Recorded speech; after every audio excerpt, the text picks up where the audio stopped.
Was a busker playing his violin just outside Washington, D.C. Metro Station. He had a cap on, it was quite unassuming, he was just wearing normal busker clothes.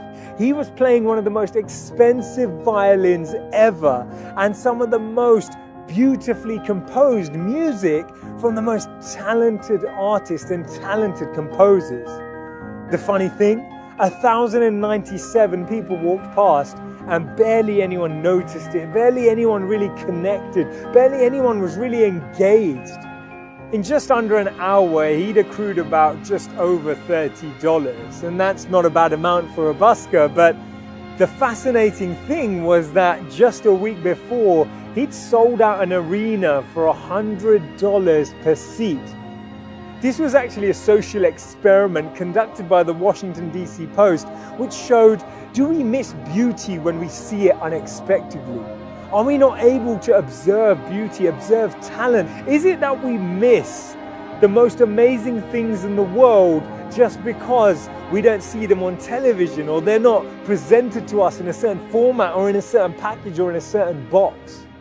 I believe you should focus your life on observing the little things, because one day you'll look back and realize they were the big things. We miss the sparks of brilliance. We miss the joys of nature. We miss the blooming of flowers. We miss all of these sensations. Reducing our pace of life doesn't mean becoming slower or less ambitious. It actually means that we take out more time to regenerate, rejuvenate, and re-energize ourselves. And the challenge is that we often confuse the noise of our ego with the voice of intuition.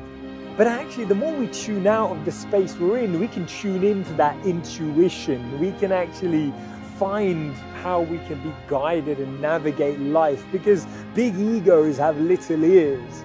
And that means that we can't hear properly. Because the truth is, everything has beauty, everything has life, everything has energy, but we just don't have the eyes to see it. We don't have the eyes to perceive it. We don't have the eyes to appreciate it, but we can have those. We can actually develop insight. We can actually develop new ways of looking at things simply by becoming more attentive, simply by becoming more mindful, simply by becoming better observers of reality rather than participants.